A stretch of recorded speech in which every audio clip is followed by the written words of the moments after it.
मी प्रेम किंवा प्रज्ञाला ना गेले कित्येक वर्षांपासून ओळखतोय as a friends in corporate म्हणून, PR एजन्सी म्हणून ना. त्यांनी आजपर्यंत ना सिनेमा बघून आल्यावर ना कोणत्याही सिनेमाबद्दल इतका आपलेपणाने सांगितलं नाही.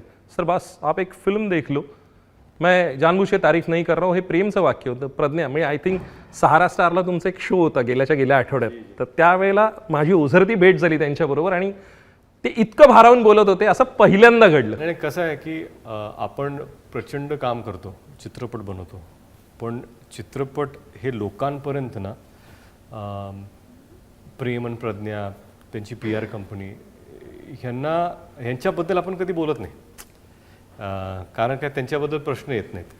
आपली भेटच त्यांच्यामुळे आहे. खरं चित्रपट लोकांपर्यंत त्यांच्यामुळे पोचतोय. आपण ते माध्यम आहेत, ते जर नसले तर चित्रपट लोकांना कळणार पण नाही की आला काय आणि गेला काय. प्रोमोज आपण करू, पण खरंच प्रज्ञा आणि प्रेम यांचे खूप खूप आभार की वेड या चित्रपटाला लोकांपर्यंत व्यवस्थित पोहोचावं याचा ते प्रामाणिकपणे प्रयत्न करतात.